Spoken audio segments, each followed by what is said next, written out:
ఓం సమర్థ సద్గురు సాయినాథాయ నమః. శ్రీ సాయి లీలామృతం 24వ అధ్యాయం. శాస్త్రాలు మంత్రాలు అబద్ధమెన్నటికీ కావు. వాటిని తప్పుగా అర్థం చేసుకొని అతిథి అంటే మానవుడేనని, బ్రాహ్మణుడే అని అనుకుంటున్నావు. అందుకే నీకు అతిథులు దొరకటం లేదు. ఆకలితో వేళకు వచ్చిన ఏ ప్రాణి అయినా సరే, ఏ పక్షి అయినా పురుగైనా అది అతిథే.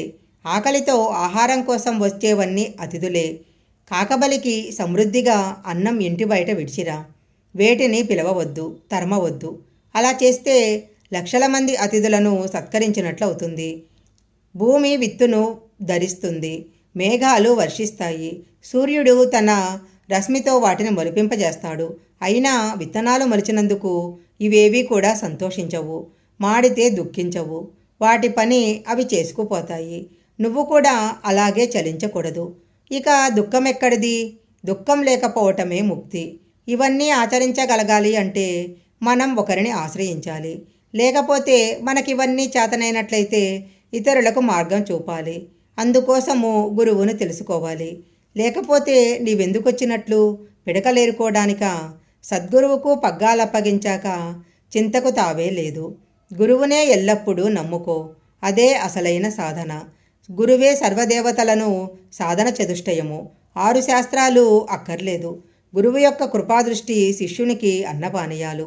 అచంచలమైన విశ్వాసంతో నీ గురువునే అంటిపెట్టుకో.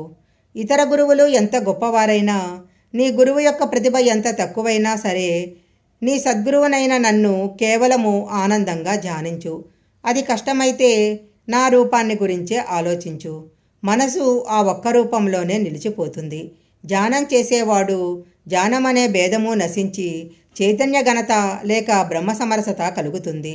బాబా జీవిత విధానమే ముముక్షువులకు, గురువులకు ఆదర్శప్రాయము.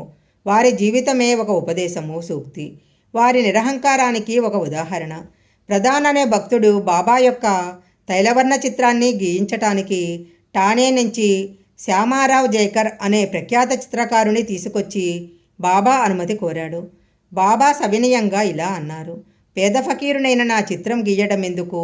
శ్యామ, నువ్వు టీచర్వి, అంతకంటే నీ చిత్రమే గీయించుకోవచ్చు కదా. చివరకు భక్తుల కోరికపై ఆయన అంగీకరించక తప్పలేదు. శ్రీ సాయి లీలామృతం అధ్యాయం 24 సంపూర్ణం.